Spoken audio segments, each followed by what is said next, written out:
ప్రతి ఇంటి నుంచి ఒక మహిళా పారిశ్రామికవేత్త రావాలని, మహిళలు కేవలం ఇంటికే పరిమితం కాకుండా ఆర్థిక స్వతంత్రతతో సమాజంలో ఉన్నత శిఖరాలను అధిరోహించాలని జిల్లా collector doctor N Prabhakar Reddy పిలుపునిచ్చారు. ఆదివారం పార్వతీపురం మన్యం జిల్లా కేంద్రంలోని ఓ ప్రైవేట్ కళ్యాణ మండపంలో జరిగిన అంతర్జాతీయ మహిళా దినోత్సవ కార్యక్రమానికి జిల్లా collector doctor N Prabhakar Reddy, Parvathipuram MLA Bonela Vijayachandra, joint collector C Yashwant Kumar Reddy, sub collector R వైశాలిలతో కలిసి పాల్గొన్నారు. ఈ సందర్భంగా జిల్లా కలెక్టర్ మాట్లాడుతూ, జిల్లా చరిత్రలో ఎన్నడూ లేని విధంగా ఈ ఏడాది సుమారు 8,000 మంది మహిళలు ఎంటర్‌ప్రెన్యూర్స్‌గా రిజిస్టర్ చేసుకోవడం ఒక అద్భుతమైన శుభ పరిణామమని కొనియాడారు. సాధికారత అంటే కేవలం చదువే కాదని, తమ కాళ్ల మీద తాము నిలబడటం అని, సొంతంగా నెలకు 10,000 నుంచి 20,000 రూపాయలు సంపాదించే స్థాయికి చేరిన తర్వాతే వివాహం చేయాలనేది ప్రతి కుటుంబం ఒక నిబంధనగా పెట్టుకోవాలని సూచించారు. MLA Bonela Vijayachandra, joint collector C Yashwant Kumar Reddy, sub collector R Vaishali, Araku parliament incharge Tejavathi మాట్లాడుతూ, సమాజ నిర్మాణంలో మహిళల పాత్ర వెలకట్టలేనిదని, మహిళలు ఆర్థికంగా ఎదిగినప్పుడే కుటుంబాలు బలోపేతం అవుతాయని అన్నారు. ఈ కార్యక్రమంలో జిల్లా రెవెన్యూ అధికారి కె హేమలత, ఐసిడిఎస్ పిడి డాక్టర్ టి కనకదుర్గ, ఇతర అధికారులు, మహిళా సంఘాల సభ్యులు, మహిళలు పాల్గొన్నారు.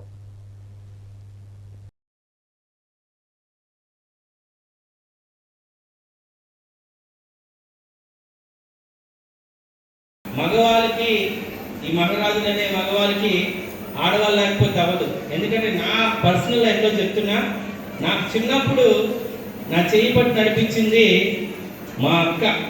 చిన్నప్పుడు ఎవరైనా ఉండాలంటే ఒక సోదరులు మనతో ఉండాలి. బిడ్డ పుట్టినప్పటి నుంచి పెద్దవాళ్ళు అయ్యేదాకా కూడా ప్రభుత్వం నుంచి అనేక స్కీములు ఉన్నాయి. ఈరోజు ఆడపిల్ల పుడితే మనకు సుకన్య సమృద్ధి యోజన స్కీమ్ ఉంది. నెల నెలా కొంత కట్టుకుంటూ వెళ్తే అమ్మాయి పెళ్లి సమయానికి ఎవరికి బరువు కాదు. తల్లిదండ్రులందరూ కూడా ఆడపిల్ల పుడితే బరువుగా భావించేవాళ్ళు ఒకప్పుడు. కానీ ఇప్పుడు కాదు. మనం చదివిస్తే ప్రభుత్వం తల్లికి వందనం స్కీమ్ కింద డబ్బులు ఇస్తుంది. ప్రభుత్వం హాస్టల్స్ పెట్టింది, స్కూల్స్ అందుబాటులో తెచ్చింది. కేజీబీవీలు వచ్చిన తర్వాత ప్రతి అమ్మాయి చదువుకునే అవకాశం వచ్చింది. ఇంత అద్భుతమైనటువంటి సౌకర్యాలు గత జనరేషన్లో లేవు. ఈ జనరేషన్లో మనం అందరం కూడా చాలా లక్కీ జనరేషన్లో ఉన్నారు మహిళలు. ప్రతి మహిళ కూడా ఈ సౌకర్యాలన్నింటినీ వాడుకోవాలి. మహిళల కోసం పోలీస్ స్టేషన్ రావడం అనేది గతంలో లేదు. ఈరోజు మహిళా పోలీస్ స్టేషన్స్ వచ్చాయి. అంతెందుకు మహిళా సంఘాలు ఉన్నాయి, పురుష సంఘాలు ఎందుకు లేవు చెప్పండి? ఎందుకంటే మహిళలకు డిసిప్లిన్ ఉంటుంది. వాళ్ళు లోన్ తీసుకుంటే కట్టాలనేటువంటి భావన వాళ్ళకు ఉంటుంది. మగవాడు తాగి కడతాడో లేదో తెలియదు, లేదా ఇంకేదో చేసి ఖర్చు పెట్టేసి మళ్ళీ కడతాడో లేదో తెలియదు. మరి మహిళల మీద ఉన్నటువంటి నమ్మకం మగవాళ్ళ మీద లేదు. కాబట్టి ఈరోజు మీరందరూ ఎంటర్‌ప్రెన్యూర్స్గా, మన జిల్లాలో ఇంతమంది ఎంటర్‌ప్రెన్యూర్స్ అనేటువంటిది నిజంగా గర్వకారణం. మిమ్మల్ని అందరినీ అభినందిస్తున్నా. మీరు మిగతా వాళ్ళకంటే కూడా గొప్ప వాళ్ళు. మీరు నిరూపించుకున్నారు. మీరు నిరూపించుకోవడం వల్లనే ఈరోజు ఇక్కడ దాకా ఆహ్వానించబడ్డారు. మీరు గెలిచి చూపించారు.